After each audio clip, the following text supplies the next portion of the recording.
Hello, everybody. Thanks for joining me today. Beautiful fall day in South Louisiana, and give me an opportunity to share with you some thoughts about the Louisiana Bar Foundation. I particularly want to welcome several of the judges who have joined us. Uh, Chief Judge Vanessa Whipple from the First Circuit. I see Judge Arthur Williams from CDC has signed up. Judge Carrie Spruill from Marksville. Very nice of you to spend some time with us. Also, a number of familiar names, unfortunately not faces, but names of good friends who all share a common interest in the Louisiana Bar Foundation and its work. Let me begin by thanking the Bayou Region Community Partnership Panel. I'm going to talk more about the partnership panels in a little while, but these are the members of your local partnership panel.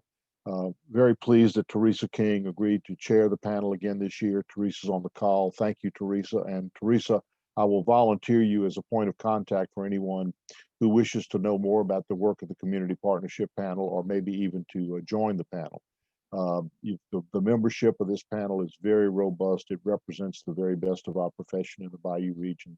So thanks to Teresa, and thanks to Bubba Goo for serving as our board liaison. The partnership panels really serve as the eyes and ears of the Bar Foundation board. I'll tell you a little bit more about what they do to further the mission of the foundation in just a little bit. Um, my purpose today is to talk with you about why the Bar Foundation is good for the legal profession. So while I want to both inform and inspire you if I can, I really want to make sure that we all have a good sense of why it is good for us to have a foundation, number one, and for you to participate in it and encourage others to do that. My own involvement in the foundation began a number of years ago when my good friend Mike Patterson, who later served our profession as the president of the State Bar Association, asked me if I would serve on the grants committee for the foundation. And to be honest with you, I didn't know much A, about the foundation, or B, about the grants committee at that point. But I said yes, and I'm really glad that I did. Working on the grants committee, I came to have a deep and abiding appreciation for the work that the grantee partners do for those in need every day, and to be able to help the foundation be a good steward of its money. So that's why I'm involved in the foundation. I believe in its mission. I know that you all share that same interest. And so today, as we're going through the presentation, I would ask you to think about how you might be able to more fully serve the foundation, if that's where your interests lie, and also to encourage some others to join us. So during the course of the presentation, we have a few questions for you. None of them are really hard. We'll pause and ask you first if you are already a fellow of the Bar Foundation. Are you a member? If you are, check yes. If you're not, check no. If you don't know, well, check maybe, and we'll help you find that out because our records will let us know whether you're a fellow or not. And then we're going to have a drawing later on. So if you answer all the questions, you're going to be eligible for a drawing for a very neat prize. And then also, you have to answer the questions. That's the way we track this for CLE credit. So we'll have a good time doing this. Let me start by talking with you about the mission of the Bar Foundation. Uh, at its essence, the Louisiana Bar Foundation is the funder of civil legal aid in this state, but it also works very hard to promote access to justice for all of its citizens. The mission statement you see here is very robust. We are focused on, committed to promoting efforts to enhance the legal profession, to increase public understanding of the legal system, and to advance equal justice under the law. We do that in a variety of ways, and I will talk about some of those ways in our discussion today. So what do we really do? Who do we serve? The Bar Foundation, as the state's largest funder of civil legal aid, is to make sure, to the extent we can, we make those kinds of resources available to those who are most qualified, most in need, and with respect to access to justice, without regard to economic standing, race, color, ethnicity, because access to the system of justice is a fundamental right for everyone. Unfortunately, it is not a constitutional right that requires everyone to receive a court-appointed lawyer or funding source to provide those services to you. So that is what we do in our essence. We serve a variety of constituents, and you saw just a sampling of those in that previous slide. So, what is civil legal aid? It's free legal assistance to people who have non-criminal legal kinds of problems that involve the law. And because access to justice in a civil sense is not a fundamental legal right, the only way some of these folks will ever be able to receive that kind of support is through the work of the Bar Foundation and its grantees. So we try to help in a variety of legal issues, and you'll be impressed, I think, when I talk a little bit about both the numbers and the scope of the issues that our grantees help their clients address.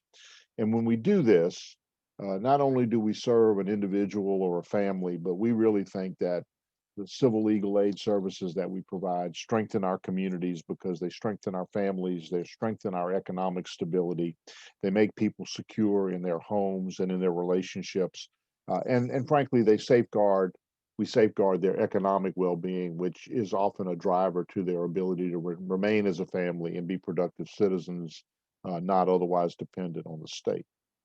We also know that in times of disaster, the demand for civil legal aid dramatically increases. We've seen this in every post-hurricane session, and now with the pandemic. Some of you have dealt with this firsthand through your pro bono work or your advocacy work for some of our citizens after these disasters. We've experienced problems with land title that date back to Hurricane Katrina, when it was an acute problem trying to get people back in their homes and get homes repaired. More recently, evictions have become a problem, and with the overlay of federal law on eviction law, that has made the problem a little more complex, but very compelling for a lot of people who found themselves out of work through no fault of their own. We also know that domestic violence cases, unfortunately, increase following a disaster, during and following a disaster, and that is an experience that we're seeing around the state right now, both as a result of hurricanes and the pandemic. Our children are more vulnerable, particularly during times when they were not in school. All of this puts our families in economic jeopardy. Jobs are being lost. There are claims for wages, and when those things start accumulating, that leads to lots of other problems. The most important thing for you to take away from this, though, is while the demand is high regularly, normally, the demand is particularly high during times and following natural disasters. So I want to pause here and share with you a very compelling story. It's a success story about some representation that one of our legal aid providers gave to a family on the North Shore. So take a minute and watch this short video. I think it will paint a very compelling picture for you about the good work that our grantees do every day. AJ, he's my sister's son. OCS had taken AJ away from her twice, actually. And she has her own mental illnesses and just really wasn't fit to raise him.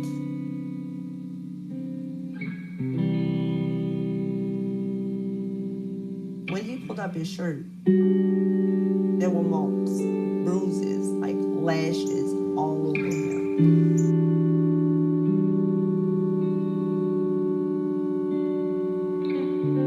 I said, I have a 3-bedroom house. I have 3 children. Me and my husband been together 20 years. I want to try to get AJ. No criminal background. We can do this. Just as hard as Catherine fought, OCS was throwing every excuse in the world. When I tell you, Catherine fought like no other. It was hell. But we did it. She did it. Let me tell you, she did it.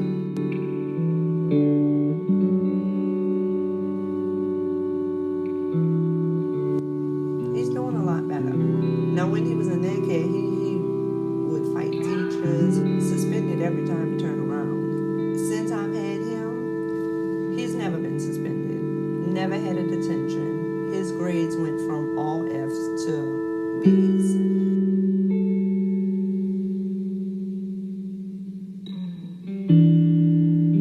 It is extremely low.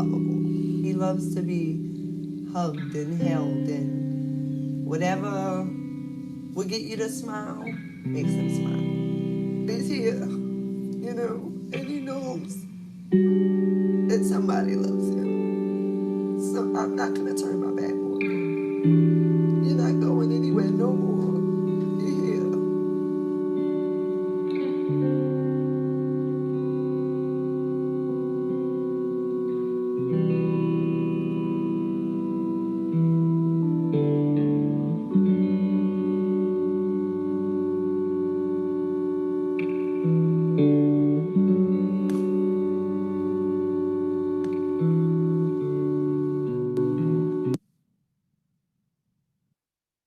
So that's a pretty compelling story, wouldn't you agree? And thanks particularly to the Breon family for allowing me to share that with you. And thanks also to Catherine Shepard at Southeast Louisiana Legal Services. It's a 2-year project. You have to be mission focused to stay with it that long and achieve what a wonderful result. I can only wonder about what would have happened to AJ, but for the ability of Southeast Legal Services to provide representation in this situation.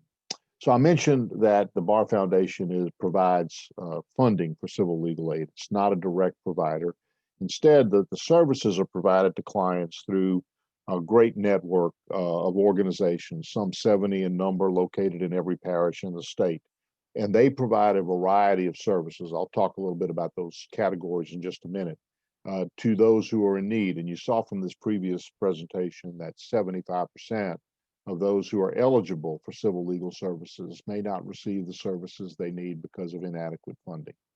So the funding that we provide is crucial to our ability to support in a civil legal aid representation context some of our most vulnerable and needy citizens. And since 1989, we have done that by awarding some $94 million in grants to these worthwhile organizations.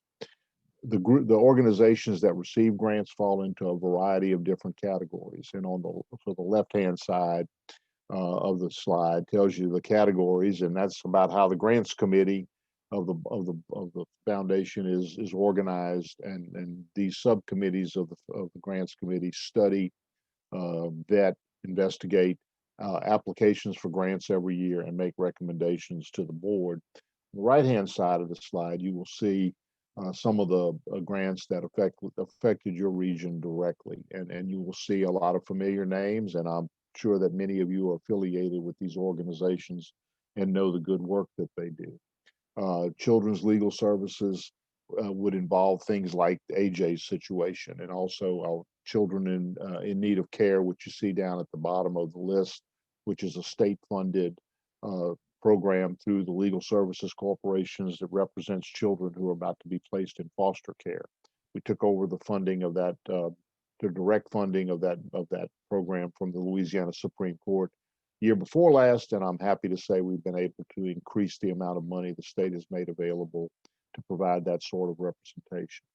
Law-related education, we're in schools and in the community. Our grantees are helping us expand the understanding of the legal system and access to justice. Domestic violence programs, there just seems never to be, unfortunately, enough money to fund the worthwhile work of these organizations. Legal services corporations include both Acadiana Legal Services and Southeast Louisiana Legal Services. And so we have one of them services generally the western half of the state and the other the eastern half of the state. And they provide a wide range of legal services to qualified applicants. We have other specialized legal services organizations that provide immigration representation and the like. Pro bono projects you're probably familiar with. We fund local pro bono projects to encourage lawyers to volunteer to help people who are otherwise qualified and for whom maybe Legal Service Corporation help is not either available or there may be a wait list for that service. The LRAP, Loan Repayment Assistance Program, is a vehicle by which we assist public service, public interest lawyers in repaying some of their student loans. And then finally, there's some special funding categories. These are just grantee organizations that maybe don't fit neatly in one of the other categories, but nonetheless work to fulfill the mission of the Bar Foundation and are recipients of grants. So let me talk a little bit about your community partnership panel. I mentioned at the beginning of the presentation a little bit about it. We allocate, the board allocates money to each of the 9 community partnership panels. They're organized on a regional basis, 9 of them. We allocate money to each of them, and we give the partnership panels fair amount of discretion to identify a local need and a grantee that fits within the categories of providing direct legal services to the poor, or law-related education, or the administration of justice, and to make awards of money to those organizations to fill a specific local need. And so you see here some organizations that I'm sure you're going to be familiar with. And each one of those grant recipients was identified and funded at the instance of the community partnership panel. And as you can imagine, if you have 9 of these around the state, you can imagine how that expands the touch of the Bar Foundation as it tries to provide civil legal aid services to the citizens of the state. So if you have any questions about that, then you know who to call, right? You get on the phone and call Teresa King and volunteer, and she'll answer your questions. Okay, second poll. This is pretty easy. You want to be entered into the raffle to win our prize.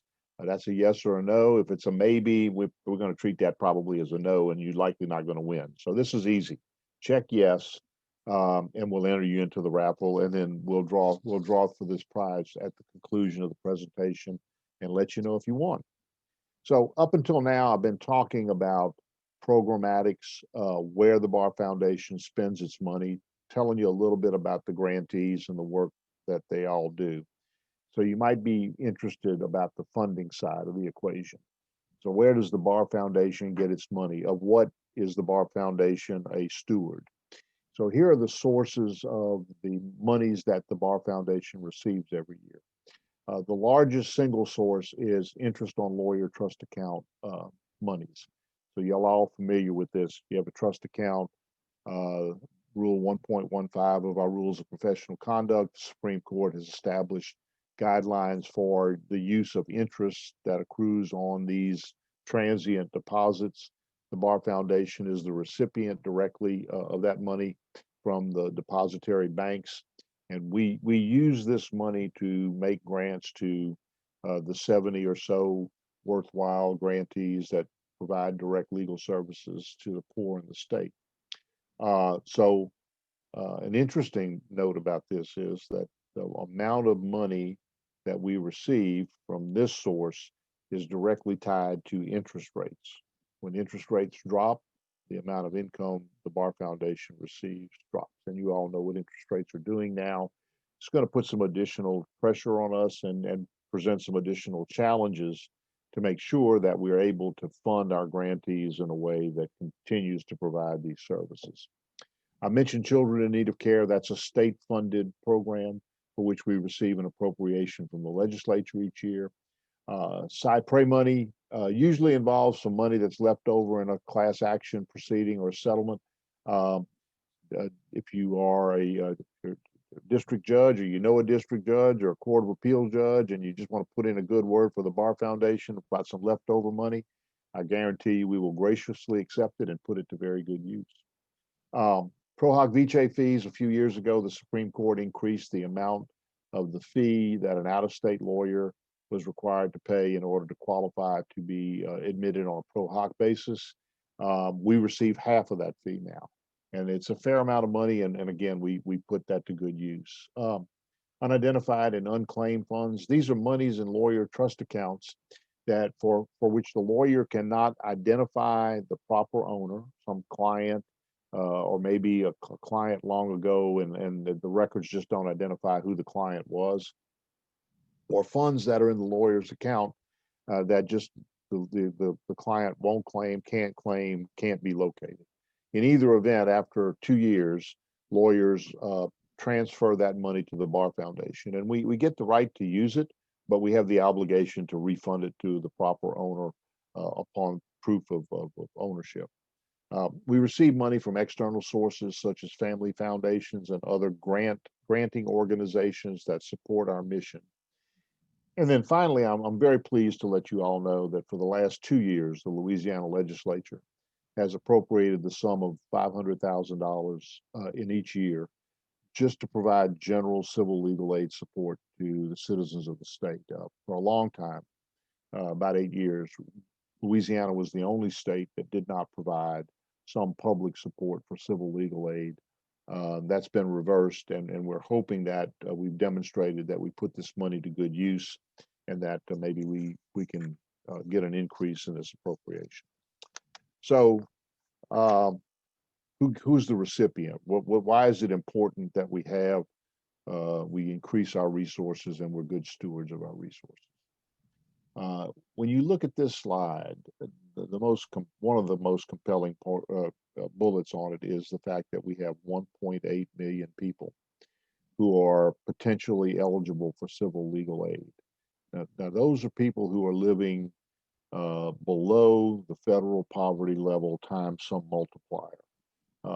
These are not people who would otherwise have the financial ability to hire a lawyer to represent them. And when you compare that number to the population of the state, I think you can conclude pretty quickly that we have a disproportionate number of people who are living in poverty and who are eligible for these services. And my suspicion is that upon the completion of the 2020 census, that number is going to go up and the percentage of poor in the state is going to go up. Within the Bayou region alone, 101,000 people are eligible for free legal aid. And sometimes the only thing that keeps a family together, the only thing that makes the family self-sufficient, is having a lawyer that they don't have to pay for, that gives them legal advice, that helps them solve a problem. Does that maintain stability in our communities? Does it help the economic stability of the state? We certainly think so, and we think we've demonstrated that. Commissioned an economic impact study some couple of years ago, and the results were pretty telling. So while providing civil legal aid, some funding for civil legal aid is the morally right thing to do, it also makes good economic sense as an investment for the state. You see here that every dollar spent in civil legal aid returns more than $9 in immediate and long-term benefits. And we took into account here reduced reliance on the government. That is a strain on financial resources in one place that is not going to exist, and maybe those resources can be directed to some other place. And you can see here the net economic return from civil legal aid is a huge number. So not only is this the right thing to do, it's the smart thing to do. And it increases and improves the quality of life for our families. I told you a minute ago you're going to be impressed about the number of matters that our grantees handle for their clients every year. And for 2018, right at 23,000 different matters handled by these dedicated lawyers in over 100 different types of cases, it's a huge variety of cases. These are just some of the examples. You saw the Breon situation. In a minute, I'm going to show you a video about a different kind of legal problem. But when you have 100 different types of legal problems that you're dealing with, it shows the flexibility of our grantees, and it tells you that the need is really, really great. So how are we going to make sure we can do this and sustain this effort? Like any good organization, you've got to be a little bit introspective and candid with yourself. Several years ago, we spent some time as a board developing a strategic plan, and we set for ourselves a number of pretty aggressive objectives. Pleased to report that we've achieved most of those, but times change. And clearly the times we're living in are different than what they were a couple of years ago. We just regrouped in last month to revalidate, reconsider, recalibrate our strategic plan. And we're in the process of matching some objectives to the plan so that we keep the Bar Foundation looking forward, we keep it flexible, we keep it responsive, and it enables us to sustain the kind of support to civil legal aid that the community, our communities need so desperately. One of the ways we've done that is to try to leverage technology. The Zoom session is a perfect example of how technology and timing and need all came together at the right time. A few years ago, we were presented with an opportunity to provide funding support for a project that would develop software the average individual could engage to try to navigate through the legal system and at least get answers to some of the most commonly encountered legal problems.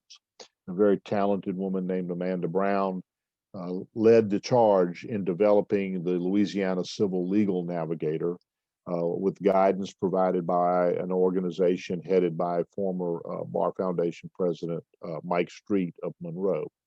The result of that, the work of the Lagniappe Law Lab, is the Louisiana Civil Legal Navigator. We rolled this out last month.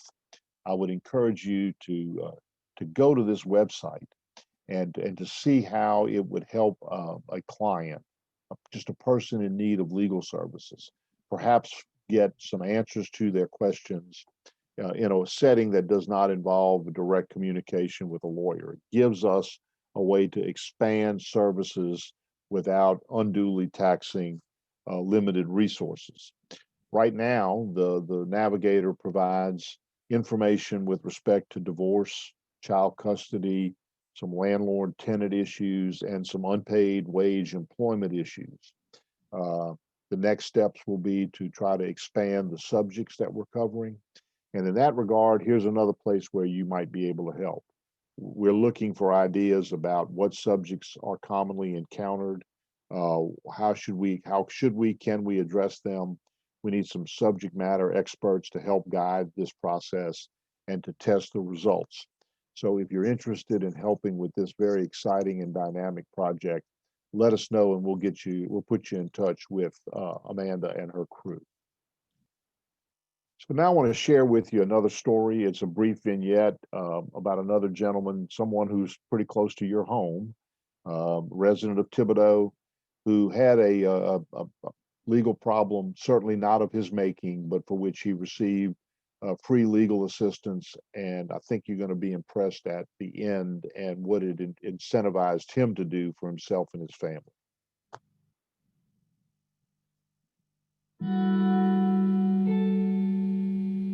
My family means the most to me, but as far as what my home means to me is, it's like it's our base of operations. I just started a new job. Unfortunately, I got an infection in my leg. Basically, that was part of my job in retail management, was to stand all day long, and I couldn't do that.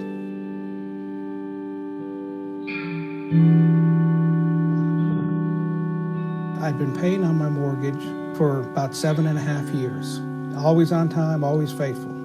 So I was trying to get ahead of the game and tell them, I'm going to miss a payment. I'm trying to be proactive, like they always say in all the credit commercials. They didn't want to talk. The sheriff came to my house with the papers and, served his papers at the house. That's how far it had gotten. And in the last kind of act of desperation, I just Googled in their free legal service.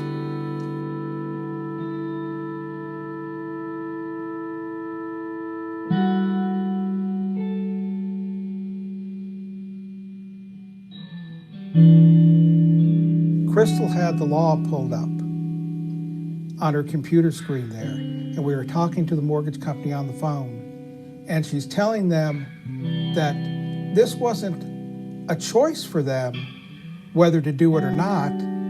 It was required by law because of how the mortgage is handled through Fannie Mae. And she cited them, the chapter and passage of where it was, that they could look it up too. And she said, I'll send you a copy of it. I'll email it to you. There was this hand put over the phone on the mortgage company's end, the ruffling of papers and the muffled sound, and could we have a few more minutes? And I knew then, I had someone in my corner. After we had filed that second application, it came back approved.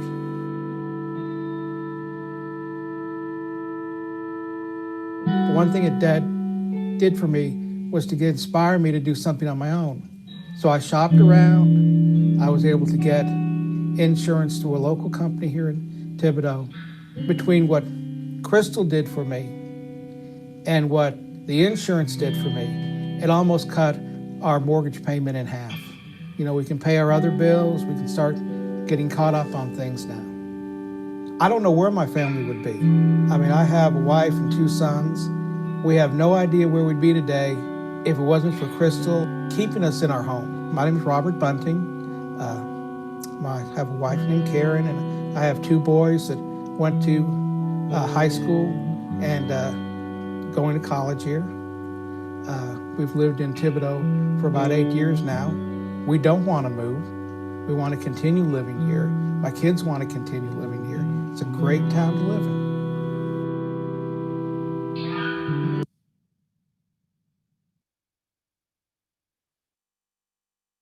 So if you want to know whether the work that Crystal did proved beneficial to a family and to a community, Mr. Bunting is a good example of that. And you see that it energized him to take some additional action for himself. So the work that legal services corporations and our other grantees do every day is it's life-changing. It's impactful. It means something to the recipients. It means something to all of us eventually. And so it's worth, this organization is a worthwhile group of dedicated people. And I want to take a minute right now to encourage you to either become involved or become more involved. And how do you do that? Well, membership, we call members fellows, judges, lawyers, professors. If you have someone that you know that wants to help us financially, we'll find a way to make that work as well. What do you get out of it? Well, in addition to being part of this very dynamic organization that does a lot of good, you're in good company. We convene groups and networking sessions. In fact, we're going to do one of those today, where we're going to talk about various facets of the Bar Foundation and what it does. We also recognize the best of our own, and every year, as many of you may know, at our annual gala, we recognize a distinguished jurist. This year, it's Judge Guy Holdridge of the First Circuit Court of Appeal. A distinguished lawyer this year, it will be Linda Clark, a past president of the Baton Rouge Bar Association, and a longtime chair of the Capital Area Community Partnership Panel. Our professor is Professor Donald North of Southern University. Those of you know Donald know how actively engaged he has been in the clinical practice development at Southern, which for a long time was the only law school that had such a wide variety of clinical experiences for its students. And in addition, we always try to recognize in the honor of and the spirit of former Justice Pascal Calagaro, someone in our legal community who's made a difference, a transformational difference that translates across all of the courts and all of the various facets of society. And this year, the Calagaro Justice Award recipient is Judge Rusty Knight of the 22nd Judicial District Court. And we're recognizing Judge Knight for his work in reentry courts. So think about impact on individuals and on communities. Reentry courts are a wonderful, wonderful example of something that's worthwhile doing, and something that at least in the North Shore would not have occurred without Judge Knight's dedication and perseverance. So it's a great organization to be a part of. I've learned that. I've lived that over time. We have a wonderful staff. We have a great engaged board. Frankly, it's a nice group of people to be associated with. And I hope you will consider expanding your participation. Being a fellow of the Bar Foundation makes you a part of a very visible public service organization of Louisiana attorneys, all of whom are striving to increase access to justice and to help those most in need. It is for me, is a statement of commitment to things like fairness and equal access to justice that all lawyers in our state should be supporting. So with that, our last pop-up poll. We export this program to people who are interested in presenting it to groups in which they belong. Doesn't have to be lawyers. It could be a church group or a civic group, any group of people that you think might be interested in learning about the work of the foundation. If you are so inclined, we will be happy to share this with you. Just check yes to this box, and the staff will be in touch with you and send it to you. It's an hour version of the same program. If you'd have been involved, we've done this a number of times this year. Instead of making in-person trips around the state, if left to my own devices, this would have been an hour. But you're saved from that. You get about 35 minutes of me today. But I want to tell you how much I appreciate you spending that 35 minutes learning more about the Bar Foundation and who it's serving, how it's serving people, and more importantly, how you can help. So if you haven't signed up for our little wrap-up session, we're going to start that at 1 o'clock. There's still time to register. You can maybe ask some questions and learn more about the work of the Bar Foundation. But if not, and you have other commitments, we certainly understand. If there's something more you want to know, let me know. Reach out to the staff. We'll be more than happy to talk with you about the foundation and how you can be a part of it. So with that, thank you for spending some of your time with me today. I look forward to seeing all of you sometime in the near future. God bless and be safe.